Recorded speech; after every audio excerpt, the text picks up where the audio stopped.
ನಮಸ್ಕಾರ. ಸದಾನಂದ ಬಾಮ್ನಿ ಯೂಟ್ಯೂಬ್ ವಾಹಿನಿಗೆ ಸ್ವಾಗತ. ಲಕ್ಷ್ಮಣ್ ಸವದಿ, ರಾಜು ಕಾಗೆ ಅವರು ಮತ್ತು ಶಂಭು ಕಲ್ಲೋಳಿಕರ್ ಅವರು ಬಿ ಜೆ ಪಿ ಸೇರ್ತಾರ ಅನ್ನುವಂಥ ಒಂದು ಚರ್ಚೆ ಆ ಭಾಗದಲ್ಲಿ ನಡೀತಾ ಇದೆ. ಹೌದು, ಲಕ್ಷ್ಮಣ್ ಸವದಿಯವರಿಗೆ ಯಾರು ತೊಂದರೆ ಕೊಡ್ತಾ ಇದ್ದಾರೆ ತಮಗೆಲ್ಲ ಗೊತ್ತಿದೆ. ಶಾಸಕ ಆದರೂ ಕೂಡ ಅವ್ರ ಮೇಲೆ FIR ಆಗ್ತಾ ಇದೆ.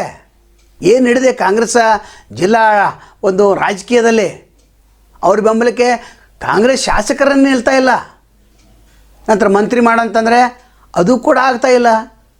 ಸಚಿವ ಸಂಪುಟ ಪುನರ್ರಚನೆ ವೇಳೆಯಲ್ಲಿ ಇವರು ನೀವು ಕಂಪಲ್ಸರಿ ತೆಗೆದುಕೊಳ್ಳದೇ ಇದ್ದರೆ ಇವರು BJPಗೆ ಹೋಗ್ತಾರೆ. ಇಲ್ಲಿ ರಾಜಕೀಯ ಚಿತ್ರಣ ಬೇರೆ ಆಗಿದೆ. ಏನು ಮುಖಂಡತ್ವವನ್ನು ವಹಿಸಿದರೆ ಅವರು ಸರಿಯಾಗಿ ಶಾಸಕರನ್ನ ನಡೆಸ್ಕೊಳ್ತಾ ಇಲ್ಲ ಅಂತ ಆರೋಪನೇ ಇದೆ.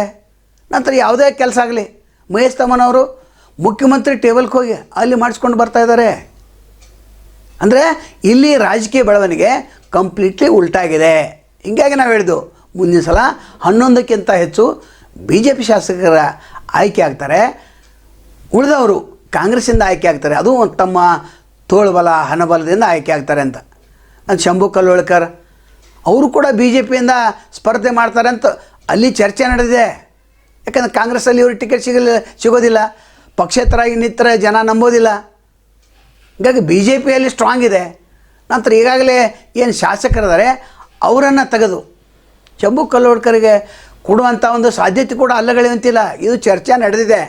ಇನ್ನು ಶಂಭು ಕಲ್ಲೋಳಿಕರ್ ಬಗ್ಗೆ ಹೇಳಬೇಕಾದ್ರೆ ಜಿಲ್ಲಾಧಿಕಾರಿಗಳು ಇವರು ರಾಜೀನಾಮೆ ಕೊಟ್ಟು ಬಂದು ನಿಂತಿದ್ದರು, ಸ್ವಲ್ಪ ಅಂತರದಿಂದ ಸೋತರು.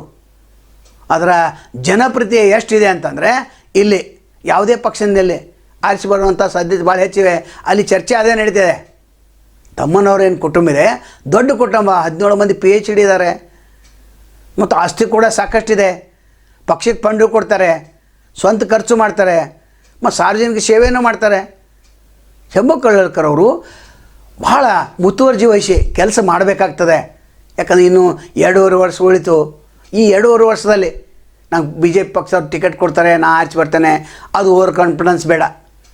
ನೀವು ಇಲ್ಲಿ ನಿಮ್ಮ ಸಂಘಟನೆ ಜೊತೆ ನಿಮ್ಮ ಬೆಂಬಲಿಗರ ಜೊತೆ ಇಲ್ಲಿ ಕೆಲಸ ಮಾಡಿದರೆ ಮಾತ್ರ ನಿಮಗೆ ಆಯ್ಕೆ ಭಾಳ ಸರಳ ಆಗ್ತದೆ. ಇಲ್ಲಾಂದರೆ ಕಳೆದ ಸಲ ಏನಾಯ್ತಲ್ಲ 500 ಮತ್ತಲೇ ಸೋತ್ನೋ, 2,500 ಮತ್ತಲೇ ಸೋತ್ನೋ ಅಂತ ಏನು ಶಾಸಕರು ಹೇಳ್ತಾರೆ, ಸಚಿವರು ಏನು ಹೇಳ್ತಿದ್ದಾರೆ, ಆ ರೀತಿ ಆಗಬಾರ್ದು. ಒಟ್ಟಾರೆ ಶಂಭು ಕಲ್ಲೋಳಿಕರ್ ಆಯ್ಕೆ ಖಚಿತ ಅಂತ ಹೇಳಲಾಗ್ತಾಯಿದೆ. ಈ ಶಂಭು ಕಲ್ಲೋಳಿಕರ್ ಹೇಳಬೇಕು, ನಾನು ಕಾಂಗ್ರೆಸ್ಸಲ್ಲಿ ಇರ್ತೇನೆ ಅಥವಾ ಈ ಕಾಂಗ್ರೆಸ್ಸಲ್ಲಿ ಇಲ್ಲ. ಅವರು ಸೋನಿಯಾ ಗಾಂಧಿಯವರು, ರಾಹುಲ್ ಗಾಂಧಿ ಹೇಳಿದ, ಖರ್ಗೆ ಅವರು ಹೇಳಿದಾಗ ಕೂಡ ಟಿಕೆಟ್ ಸಿಗಲಿಲ್ಲ. ಅಂಥದ್ರಲ್ಲಿ ಇವ್ರು ಹೆಂಗೆ ಉಳಿತಾರೆ? ಉಳಿದೇನೇ ಇಲ್ಲ. ರಾಯಭಾಗದಲ್ಲಿ BJPಯಿಂದ ಶಂಭು ಕಲ್ಲೋಳಿಕರ್ ಸ್ಪರ್ಧೆ ಮಾಡ್ತಾರೆ. ಇನ್ನು ಮಹೇಶ್ ತಮ್ಮನವರು ಕುರ್ಚಿಯಿಂದ ಕಾಂಗ್ರೆಸ್ಸಿಂದ ಸ್ಪರ್ಧೆ ಮಾಡಿ ಇನ್ನೊಮ್ಮೆ ಆಯ್ಕೆ ಆಗ್ತಾರೆ. ಯಾಕಂದ್ರೆ ಮಹೇಶ್ ತಮ್ಮನವ್ರ ಬಗ್ಗೆ ಹೇಳಬೇಕಾದ್ರೆ ಇವರು ಕೊಡುಗೈ ದಾನಿಗಳು. ಎರಡನೇದ್ದು ಕಮಿಷನ್ ಇಲ್ಲ. ಯಾವುದೇ ಅಧಿಕಾರಿ ಮುಂದೆ ಹೋಗಿ ಕೂತ್ರೆ ಯಾವುದೇ ಕಮಿಷನ್ ತೆಗೆದುಕೊಳ್ಳೋದಿಲ್ಲ. ಅವ್ರೇನು ಅಪಾಯಿಂಟ್ಮೆಂಟ್ ಕೊಟ್ಟಿರ್ತಾರೆ ಅಂದರೆ ಏನು ಒಂದು ಮಿನಿಟ್ ಕೊಟ್ಟಿರ್ತಾರೆ, ಫ್ರೀಯಾಗಿ ಕೊಟ್ಟಿರ್ತಾರೆ. ಅಲ್ಲಿ ಭ್ರಷ್ಟಾಚಾರ ಪ್ರಶ್ನೆ ಬರೋದಿಲ್ಲ. ದೇವರು ಸಾಕಷ್ಟು ಅವ್ರಿಗೆ ಕೊಟ್ಟಿದ್ದಾನೆ. ಮತ್ತು ಎಲ್ಲರನ್ನ ಸಮಾನ ದೃಷ್ಟಿ ನೋಡ್ತಾರೆ. ಅದು ಭಾಳ ಮಹತ್ವದ್ದು. BJP ಅವರು ಕೂಡ ಅವ್ರ ಕಡೆ ಹೋಗ್ತಾ ಇದ್ದಾರೆ. ಸರ್, P ರಾಜು ಇದ್ದಾಗ ನಮ್ಮ ಕಿಮ್ಮತ್ತ ಇರಲಿಲ್ಲ, ಸುಳ್ಳು ಹೇಳಿ ಅವರು 2 ಸಲ ಆಯ್ಕೆ ಆದರು, ನೀವು ಬಂದ ನಂತರ ಕ್ಷೇತ್ರ ಅಭಿವೃದ್ಧಿ ಆಗ್ತದೆ ಅಂತ ಅವರು, ಅದು ಒಂದು ಕಾಂಗ್ರೆಸ್ ಆಯ್ತು. ಅದರ ಅತ್ನಿಯಲ್ಲಿ ಅಲ್ಲಿ ಗಜಾನನ ಮಂಗಸೂಳಿ ಅವರು ಕಾಂಗ್ರೆಸ್ನಿಂದ ನಿಲ್ತಾರೆ. ಹೌದು, ಅವರಿಗೂ ಶಾಸಕ ಆಗಬೇಕಾಗಿದೆ. ಇನ್ನು ಲಕ್ಷ್ಮಣ್ ಸವದಿ ಅವರು BJPಗೆ ಹೋಗ್ತಾರೆ. ಯಾಕಂದರೆ ಮಂತ್ರಿ ಸ್ಥಾನ ಇವ್ರು ಕೊಡಲಿಕ್ಕೇನೆ ಸಾಧ್ಯನೇ ಇಲ್ಲ. ಏನು ಕಂಡೀಷನ್ ಮಾಡಿ ತೆಗೆದುಕೊಂಡಿದ್ರಿ DK ಶಿವಕುಮಾರ್ ಅವರು, ಮುಂದೊಂದು ದಿನದಲ್ಲಿ ನಿಮ್ಮನ್ನು ಮಂತ್ರಿ ಮಾಡ್ತೇನಂತೆ. ಯಾವಾಗ ಸಾಧ್ಯ ಇದೆ?